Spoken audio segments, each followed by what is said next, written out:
Hey, thanks, Roman. My name's Graham. I'm a recovered drug addict. Hey, Graham. I used to think I wasn't a drug addict actually, because like I'd never injected drugs. I never used crack or heroin. I also wouldn't class myself as a cocaine addict specifically, although I used a lot of it at times. The I'm a hopeless alcoholic. The drug which I simply couldn't leave alone was cannabis, and that what would happen was I would I think I picked that up at about 15 or 16, and within a few weeks, maybe a couple of months. Now in hindsight, I look back, I couldn't leave it alone, and that really carried on for probably about 10 years. And I remember several times stopping it. I had episodes of psychosis with it. My parents nearly got me sectioned once. You could argue they probably should have, to be fair. It's an awful thing to put your family and your parents in.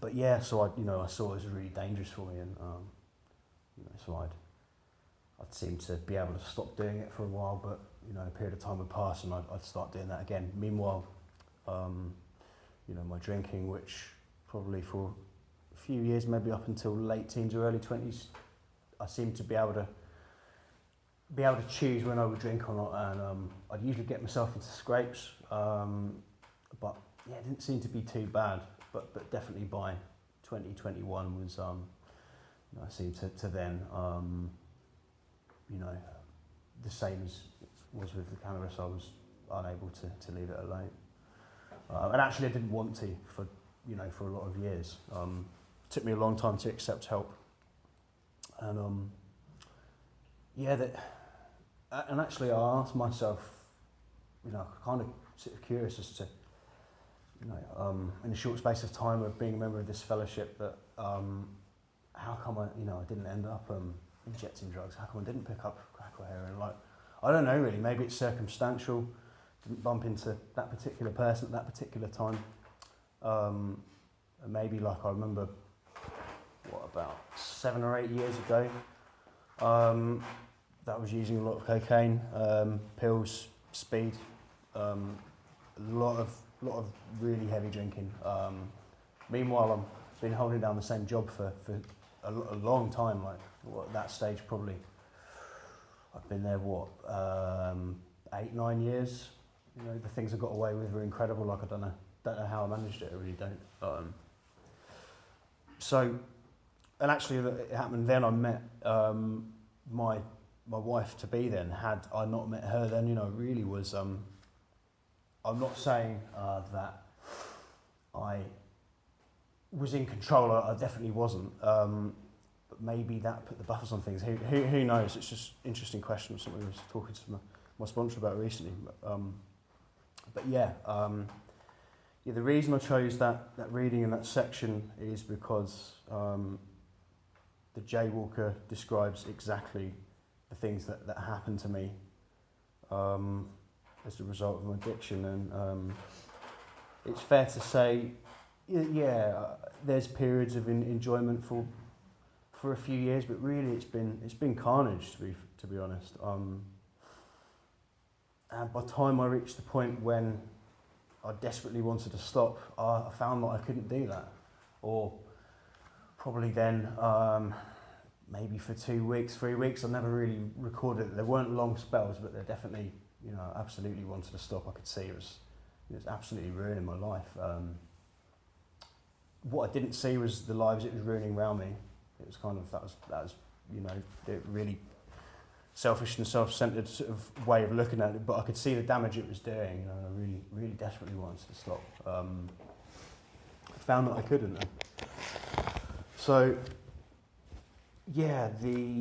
without going into detail over what we've just read, that the story of the Jaywalker really does sum it up, and I'd find that at the worst possible moment, I'd be on a spree.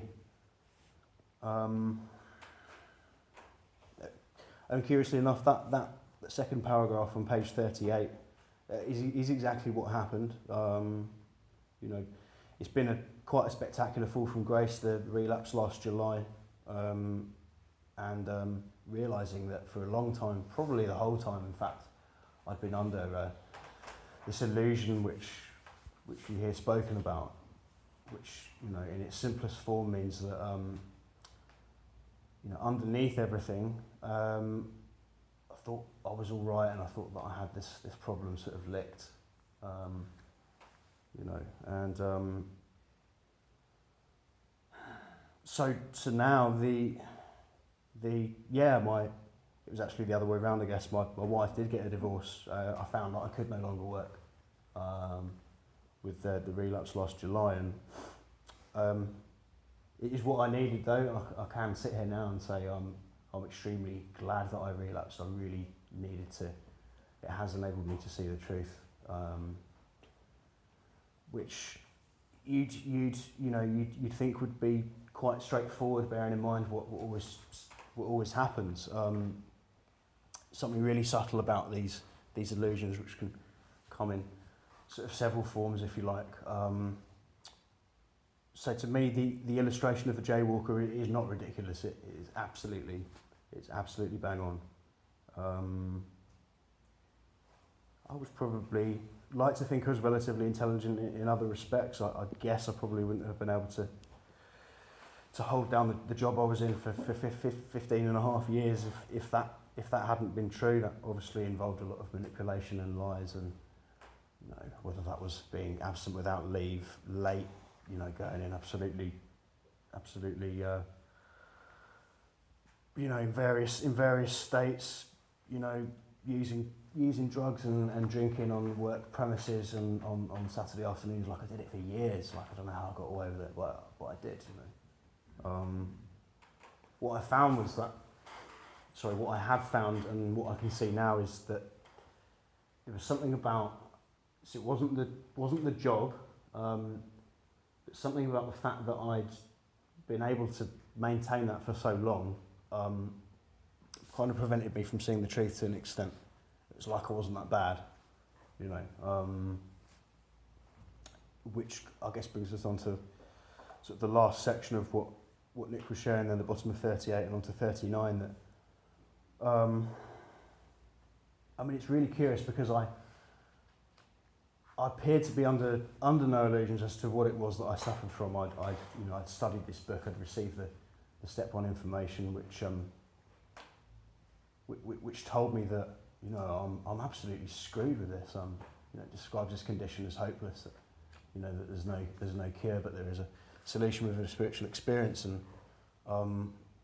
you know, and having gone through the steps just over 2 years ago, and being really lit up by this quite quickly, you know, definitely within a couple of months, and you know, in service we started a new meeting where there was no CA, and yeah, a lot of service and sponsorship, and meetings, you know, all of the things which are absolutely necessary, you know, as we know, they seem to serve as a kind of, as like a, again, I was talking to someone about this recently, as like it's something kind of bolstering, you know, because after having, you know, all sorts of things removed of me, you know, 2 estranged children, you know, pretty dire consequences, of, you know, of which are still there today. The relief was, you know, a lot of people in this room will identify with that relief of finding a solution. Thank, you know, goodness at last. I think, yeah, like I was saying, that it was like I needed to continue to feel better, like, but that wasn't that's not what this is about. It's not about feeling better. It probably meant that a lot of my motives behind some of the service and sponsorship you know, were still selfish ones, which, you know, and I couldn't see that. Yeah. So these are things that I'm able to see now, of which I'm grateful for. Yeah, I think also that you know, probably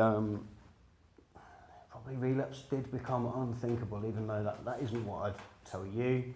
You know, it's really, can't quite put my finger on it, but it you know, surely that couldn't happen to me again. You know, I'd started seeing my youngest son, who, you know, we'd split up with his mum when he was only a few months old, and, you know, he was about 2, and it was all going well, and, you know, and I was building up this bright outlook that it talks about on page 21, and if anyone's not familiar with that you know, provides a really good identification, and you know, got trust back from his mother, and you know, which was hard won. It really was. But she could see an element of change in me, which I don't think that was. I think that was real, and that I think illustrates some of the seriousness of this. That, you know, people would say that to me as well, like my colleagues. Like, what's happened with you, man? Like, you've changed, and it probably sort of became something maybe attached to my ego a little bit, but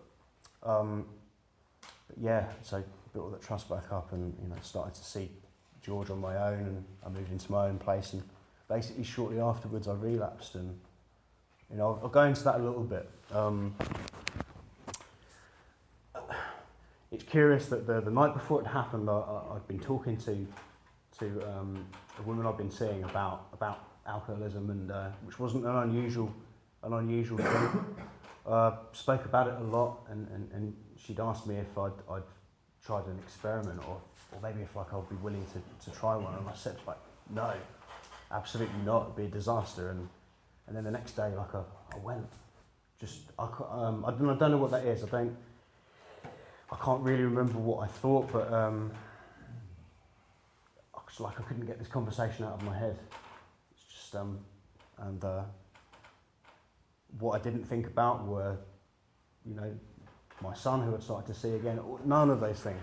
But there was nothing there at all. And like, an offer went again. So yeah, thanks for the information. You know, I really needed to. Really important. Like, we talk about a lot about understanding what it is that we suffer from, and, you know, what I know that to be now is that, for whatever reason, I'm unable to prevent a relapse. We were talking about it last week a little bit, weren't we? Like, even though I'd heard, you know, people were telling me this, and I was kind of, you know, studying this information, I needed to have experienced what that really meant. You know, so hence, it was a really painful thing to go through, but it was absolutely necessary. And it's like what that's done is it's almost like, you know, before going through the steps again this time, that it's removed, like, this idea that there's anything I can put into place to stop it from happening again, because it's all, you know, as I look back, it's all that's ever happened is that it's happened again. You know, I've stopped for, you know, a period of time, and then I've relapsed. So that's what I understand the step one to mean now, and I don't think it's what I understood before. I was, like I say, the consequences were horrendous. I definitely had enough of those. That alone doesn't seem to be enough yet. It really should be. Oh, I forgot a couple of bits. Okay. Yeah, they talk about, yes, the actual or potential alcoholic, with hardly an exception, will be absolutely unable to stop drinking on the basis of self-knowledge, and this is a point we wish to emphasise and re-emphasise, to smash home upon our alcoholic readers, as has been revealed to us out of bitter experience. And yeah, that was the one that I needed to have another one. I needed to really deeply see into what it is that I suffer from, and that, you know, and these steps aren't something which we can sort of put into place to stop this from happening. The idea is that we can experience an entire psychic change through them, and you know, that's a big deal. It means a personality change, a switch from selfish to selfless, which like I was saying, didn't appear to, like some of it happened, but like it wasn't the whole thing. And I guess, like, you know, to now be able to sit here and say that I've recovered, one of the reasons that I know that's happened is because I've experienced what it's like for that not to be the case. I'm no longer putting strategies and things in place. I know that doesn't work. Most of the time I can sit at perfect peace and ease, and this, even though we have to put action in with the steps, and you know, and vitally important, all the steps are vitally important, but you know, I've been putting more effort into, I don't know if effort's quite the right word, I'll use that though, simplicity, into step 11, and seeing where you know, religious people are right about that, you know, in order to, you know, gain a deeper experience which we need. Our literature talks about, you know, deep and effective spiritual experience. So I'll leave it there. Thank you. Thanks, Brian. Thank you very much. I'll open the meeting now to the rest of the room to share that on what we've just heard. Thank you.